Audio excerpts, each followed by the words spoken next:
Le Karma Yoga, les 3 clés du bonheur. Bienvenue dans ce podcast au service de la vie qui s'adresse principalement aux artistes avec un H, H-E-A-R-T, en lien avec le cœur. Donc tous ces êtres, peu importe, sensibles, qui sont venus quelque part pour prendre soin de la vie d'une part, mais également incarner cette énergie qui est bienveillante sur la planète Terre. Que ce soit au travers d'une œuvre, que ce soit au travers d'un message, peu importe, toutes les formes sont les bienvenues. En tout cas, ce message aujourd'hui, il est pour vous.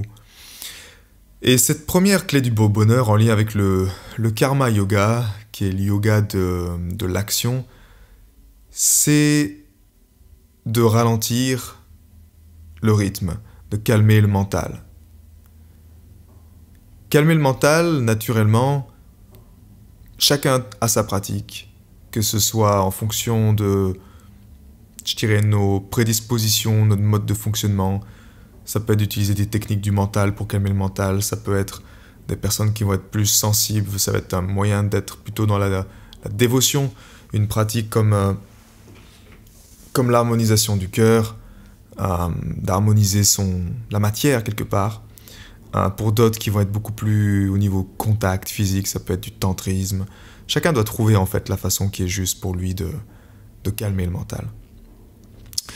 Et en calmant le mental, naturellement, ça nous amène à quelque part écouter ce que j'appelle le maître cœur. Écouter quelle est notre place. Écouter quel est notre rôle à jouer chaque jour.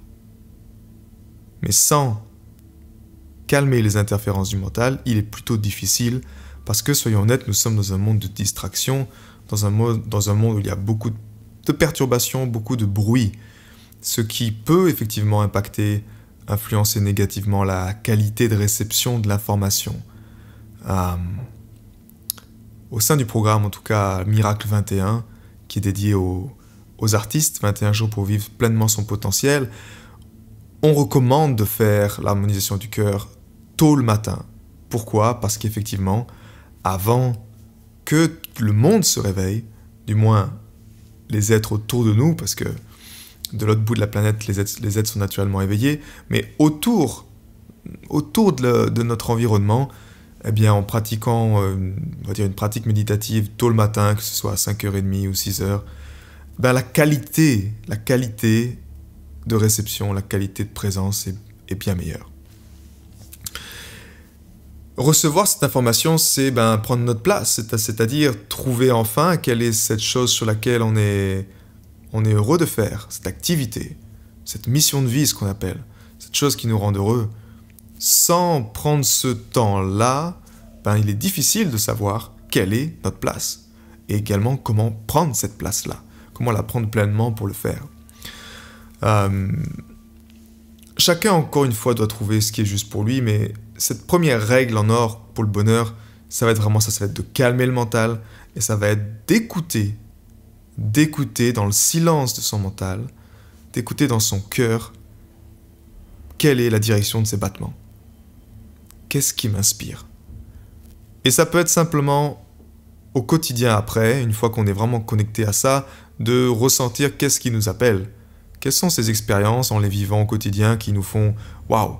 Quelque chose qui s'ouvre, j'ai comme une fleur au niveau du plexus solaire qui est en train de s'ouvrir ou qui se ferme. Et plus elle s'ouvre et plus on dit oui, plus on passe à l'action vers cette énergie d'ouverture et plus naturellement ça va être favorable pour nous, pour notre bonheur. Ça nous amène également à cette deuxième clé du bonheur qui est de se détacher de l'acteur. Dans chaque action que l'on fait, se détacher de l'action, mais surtout se détacher du rôle d'acteur. On s'identifie trop souvent, et ça c'est naturellement le piège du mental, le piège de l'illusion qui va vraiment tendre à vouloir nous faire nous identifier à ce mental-là. Et se dire, peu importe si une personne nous dit quelque chose, nous fait une reproche, ou ça peut être notre compagne, notre compagnon, une personne pour lesquelles on a également un lien de cœur qui est fort, lien de parenté, peu importe. Et s'ils nous font quelque chose, une reproche, ben, on peut prendre ça personnellement et ça peut nous toucher, ça peut nous faire du mal, en fait, si on n'est pas justement dans la bonne posture, si on n'a pas la bonne attitude. Et cette bonne attitude, c'est de se détacher de l'acteur, se détacher de cette personnification que nous sommes, se détacher de ce que nous pensons être, pour enfin accéder à l'être. Parce que qui nous sommes vraiment, nous sommes libres. Nous sommes tout le temps libres, car nous sommes conscience, nous sommes liberté, nous sommes énergie, nous sommes infini. Donc, en étant dans cette posture-là, cette prise de conscience-là, en restant connecté à ça, naturellement, la vie est beaucoup plus sereine.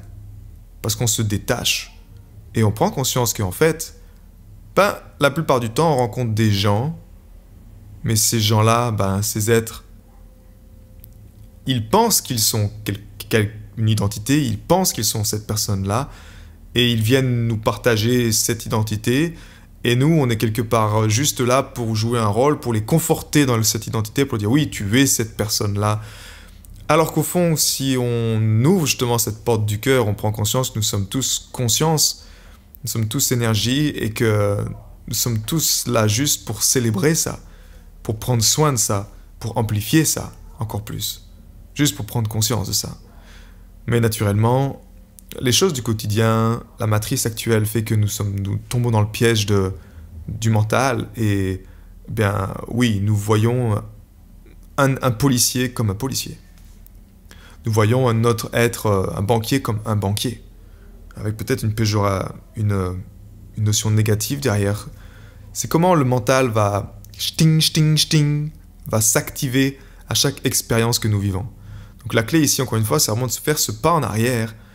Et ça, naturellement, ça passe grâce à l'étape 1. Mais c'est là où juste, en prenant conscience que chaque action que je fais, dans chaque petite action que je fais, il y a ma libération.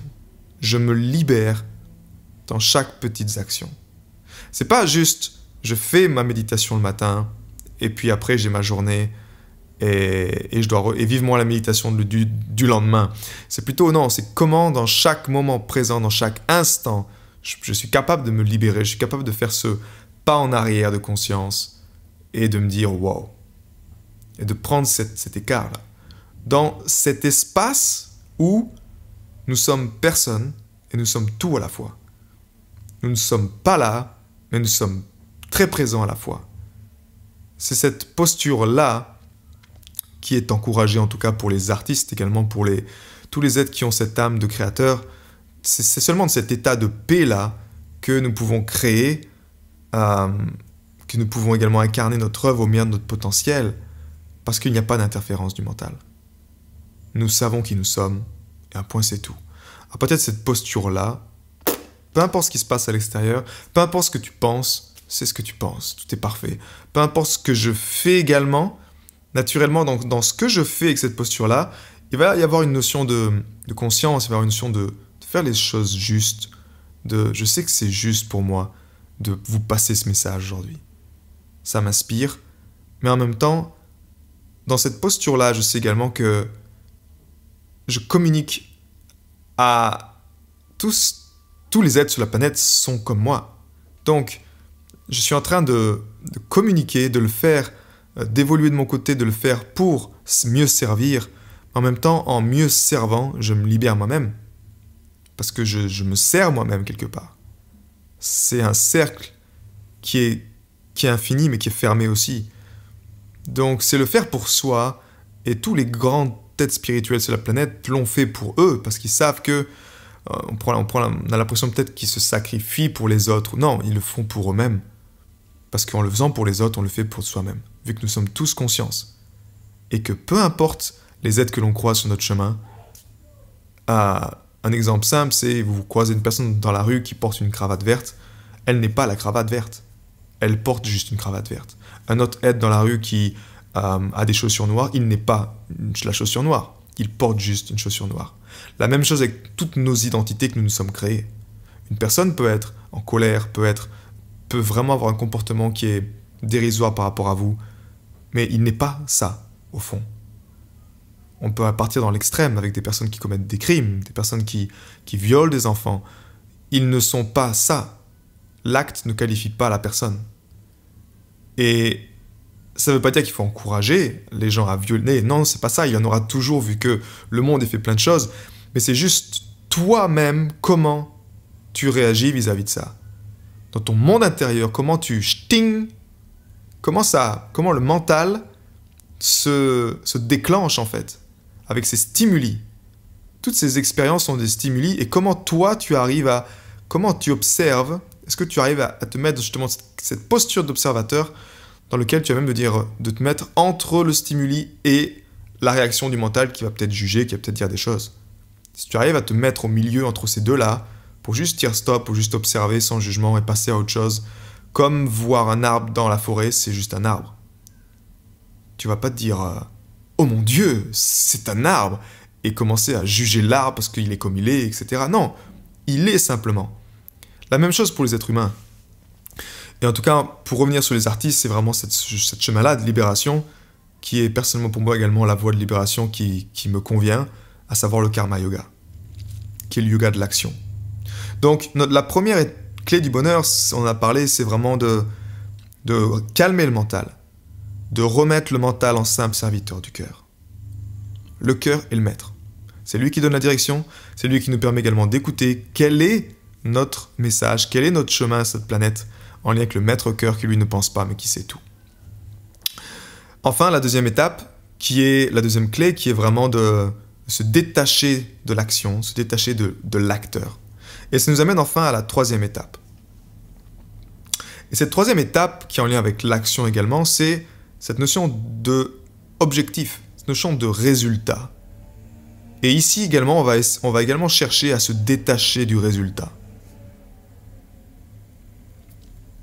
C'est-à-dire trouver la joie dans le processus de la vie et non pas dans la finalité de la vie.